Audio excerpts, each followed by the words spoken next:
de las temporadas favoritas de los mexicanos es el Día de Muertos, no solo por la tradición de poner un altar para recibir a nuestros difuntos, sino también por su típico y delicioso pan de muerto.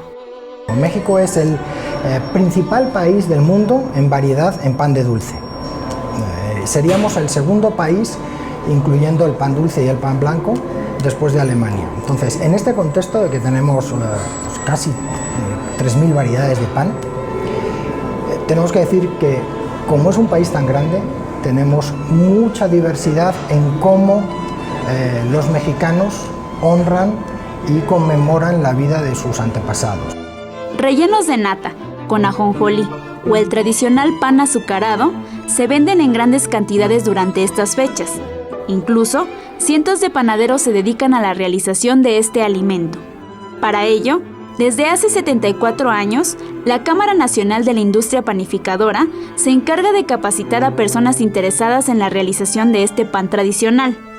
Nosotros aquí impartimos cursos de formación tanto a gente de la calle, a público en general, como a profesionales que quieran venir aquí a mejorar sus conocimientos o a adquirir conocimientos de nuevas tecnologías o nuevos insumos.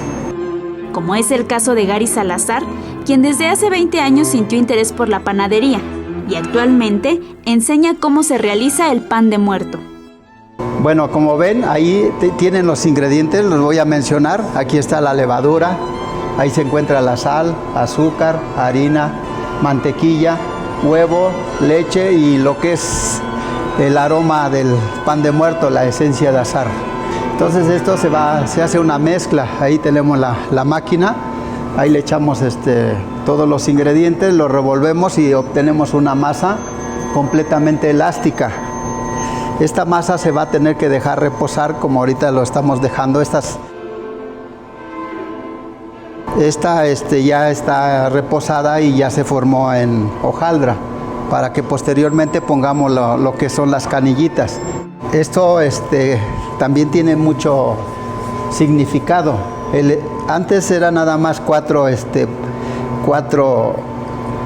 huesitos, ¿sí? Que significan los cuatro puntos cardinales, ¿sí? del hemisferio. También la forma redonda significa la etapa de la vida, desde el inicio hasta el final. Ahorita dejamos ya que se enfríen para posteriormente ponerle el azúcar. Si los untamos con mantequilla y les ponemos el azúcar, todavía va embolsado para que permanezca su humedad. Con imágenes de Jorge Barajas, Gloria López, 21 Noticias.